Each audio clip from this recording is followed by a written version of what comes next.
শিক্ষার্থীবৃন্দ, তথ্য যোগাযোগ প্রযুক্তি একাদশ ও দ্বাদশ শ্রেণী অধ্যায় 4। আমি মোহাম্মদ শহীদুল ইসলাম, সহকারী অধ্যাপক, তথ্য যোগাযোগ প্রযুক্তি, Kulgaon city corporation college, Chittagong. আজকে আমি আলোচনা করব HR tag, HREF attribute, dynamic website, global hyperlink web portal. অর্থাৎ আজকে একটি উদ্দীপকের মাধ্যমে ইতিপূর্বে যে 4টি লেকচার দিয়েছি সেই 4টি লেকচারের বিষয়বস্তুর আলোকে একটি উদ্দীপক আমরা আলোচনা করব। উদ্দীপক থেকে আমরা আমাদের পূর্বের লেকচারের জ্ঞান উদ্দীপকে প্রয়োগ করতে পারি কিনা, উদ্দীপক থেকে আমরা জ্ঞানকে যাচাই করে উত্তর দিতে পারি কিনা, সেটা আমরা আজকে আলোচনা করব।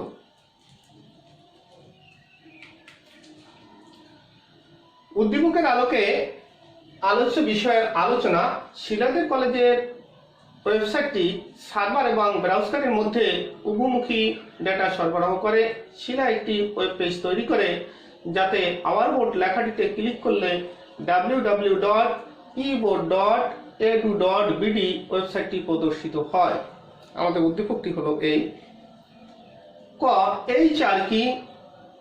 খ, হাইপারলিংক ট্যাগের আবশ্যিক অ্যাট্রিবিউটটি ব্যাখ্যা করো। গ, শিলাদের কলেজের ওয়েবসাইটটি প্রকারভেদ ব্যাখ্যা করো। ঘ, শিলার তৈরিকৃত পেজটি একটি ওয়েব পোর্টাল HTML কোড সহ বিশ্লেষণ করো। আমরা আজকে এই উদ্দীপকের আলোকে ধারাবাহিকভাবে প্রশ্নগুলোর উত্তর আলোচনা করার চেষ্টা করব।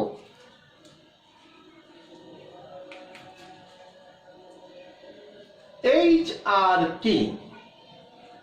আমরা ইতিপূর্বে আলোচনা করেছিলাম HR হলো হাইপারলিংক ট্যাগ। HR হলো ওয়েব পেজে অনুভূমিক দাগ দেওয়ার জন্য ব্যবহৃত HTML ট্যাগ। অর্থাৎ HR সম্পর্কে আমরা তৃতীয় লেকচারে আলোচনা করেছিলাম যে HR হলো HTML ট্যাগ। এটার সাহায্যে অনুভূমিক দাগ দেওয়া যায় ওয়েব পেজে। হরিজন্টাল রুলার অর্থাৎ অনুভূমিক দাগ দেওয়া যায়। এটি এমটি ট্যাগ, এর কোনো ক্লোজিং ট্যাগ নাই, এর উপাদান নাই, এর অ্যাট্রিবিউট রয়েছে। 4টি অ্যাট্রিবিউট আমরা আলোচনা করেছিলাম: অ্যালাইন, সাইজ, ওয়াইড, কালার। অর্থাৎ এই বিষয়গুলো আমরা তৃতীয় লেকচারে আলোচনা করেছিলাম। আজকের উদ্দীপকের সাথে ওয়ে অর্থাৎ জ্ঞানমূলক প্রশ্ন। সুতরাং এখানে শুধু HR কি এটি লিখতে পারলেই একমাত্র, এর জন্য খুব বিস্তারিত বেশি কিছু লিখতে হবে না। HR হলো ওয়েব পেজে অনুভূমিক দাগ দেওয়ার জন্য ব্যবহৃত HTML ট্যাগ।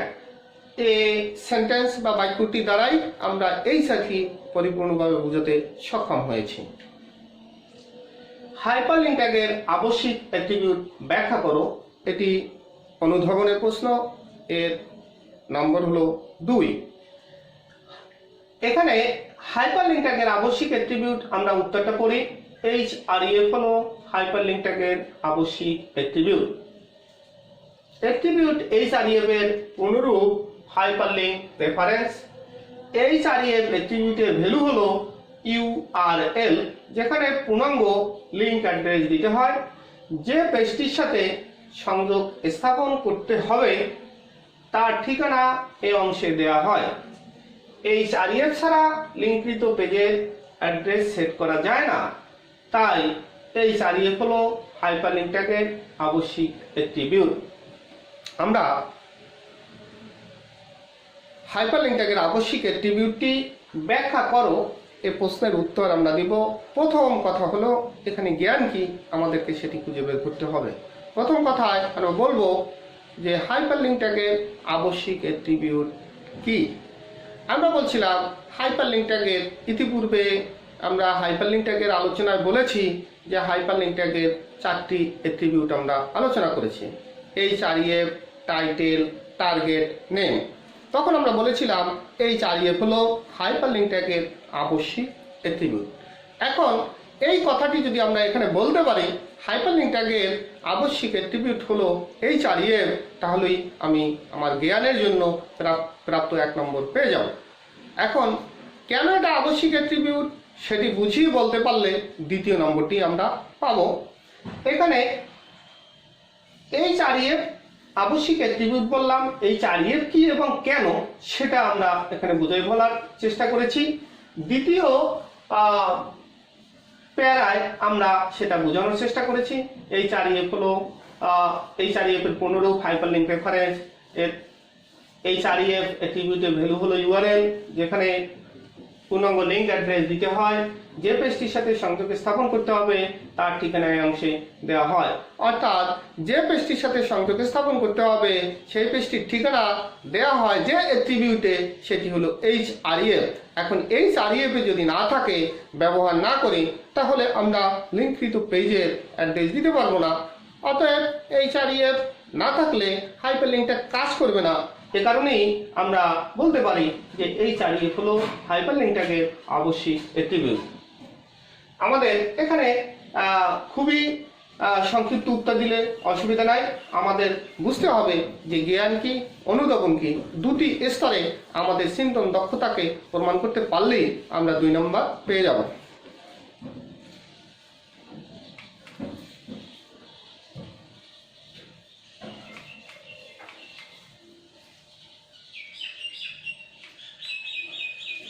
গ নম্বর প্রশ্ন, শিলাদের কলেজের ওয়েবসাইটটি প্রকারভেদ ব্যাখ্যা করো। শিলাদের কলেজের ওয়েবসাইটটির প্রকারভেদ ব্যাখ্যা করো। এখন আমরা ওয়েবসাইটের প্রকারভেদ ইতিপূর্বে আমরা আলোচনা করেছি। ওয়েবসাইটের প্রকারভেদ বলতে আমরা জানি দুটি প্রকার, স্ট্যাটিক এবং ডাইনামিক। এখন শিলাদের কলেজের ওয়েবসাইটটি কোন প্রকার, স্ট্যাটিক না ডাইনামিক, সে কথাটি বলতে পারলে আমাদের জ্ঞান আমরা শনাক্ত করতে পারব।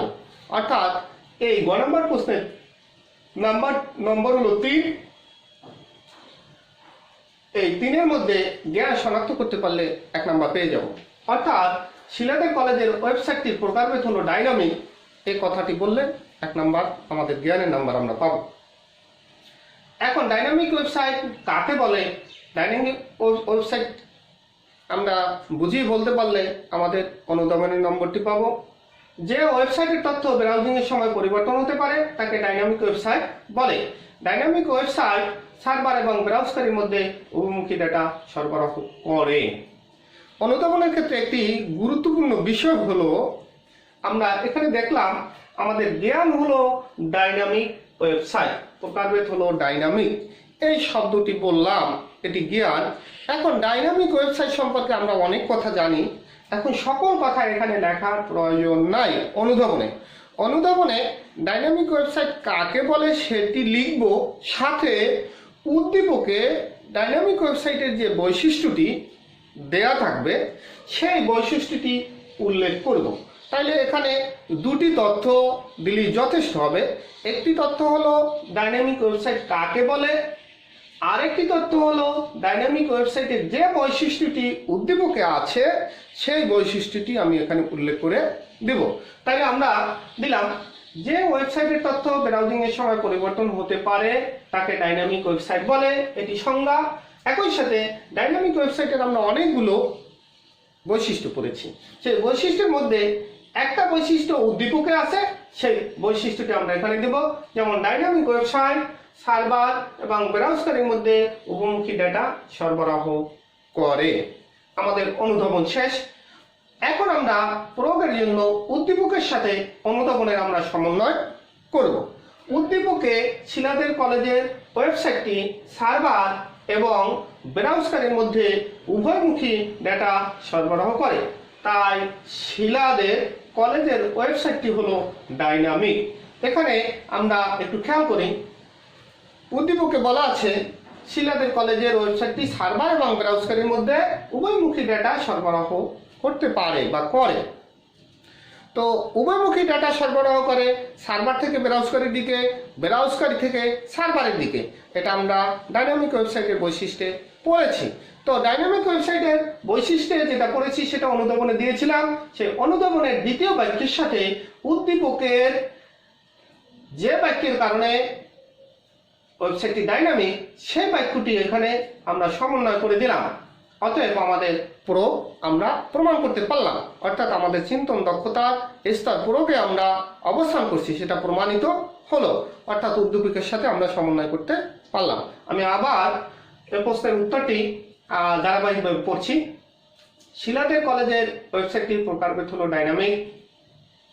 যে ওয়েবসাইটের তথ্য ব্রাউজিং এর সময় পরিবর্তন হতে পারে তাকে ডাইনামিক ওয়েবসাইট বলে। ডাইনামিক ওয়েবসাইট সার্ভার এবং ব্রাউজারের মধ্যে উভয়মুখী ডাটা সরবরাহ করে। উদ্দীপকে সিলেটের কলেজের ওয়েবসাইটটি সার্ভার এবং ব্রাউজারের মধ্যে উভয়মুখী ডাটা সরবরাহ করে, তাই সিলেটের কলেজের ওয়েবসাইটটি dynamic.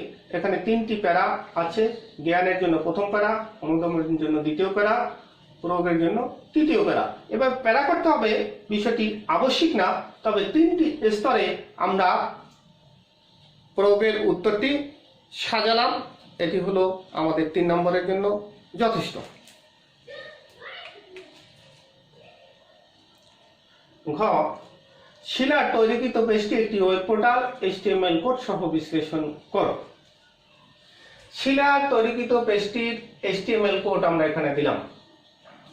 HTML body href www.eboard.edu.bd our board oblique body html।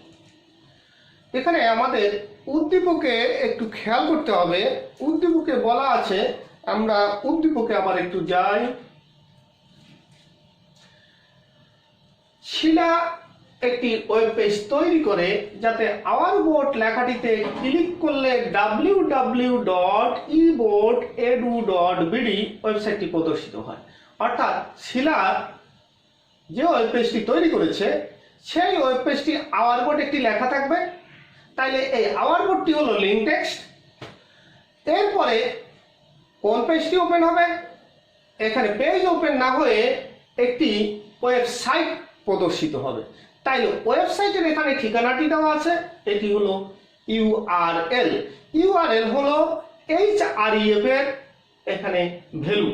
তো আমরা হাইপারলিংক ট্যাগের সিনট্যাক্সে আমরা দেখেছিলাম যে কিভাবে সেট করতে হয়, সেভাবে আমরা সেট করছি। দেখি, এ অবলিকে দিলাম, href এর ভ্যালু আমরা দিলাম।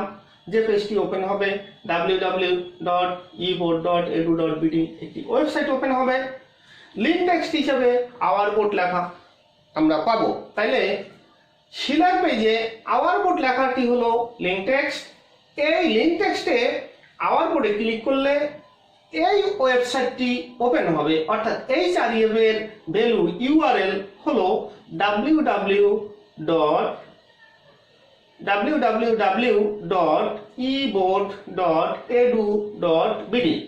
এটি হলো একটি ওয়েবসাইটের ঠিকানা, অন্য একটি ওয়েবসাইট যেটি শিলার ওয়েব পেজ থেকে লিঙ্ক করা হলো। এখন আমরা কোডটা লিখলাম, এখন আমরা উত্তর বিশ্লেষণ করব।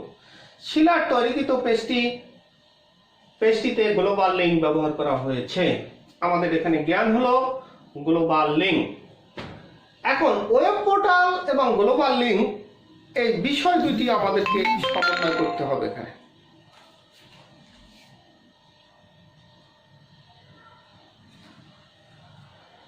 এখানে শিলার তৈরিকৃত পেজটিতে গ্লোবাল লিঙ্ক ব্যবহার করা হয়েছে জ্ঞান।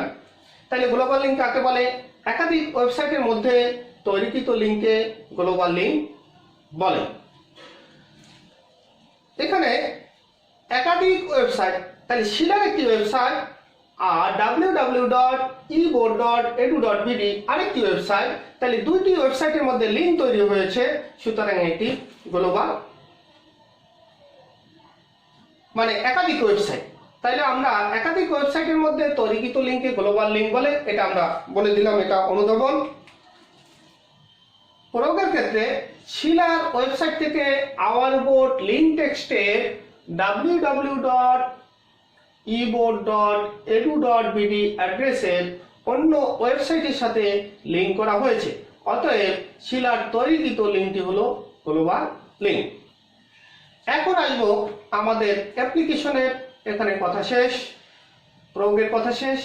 এখন আমরা আসবো ওয়েব পোর্টাল কাকে বলে।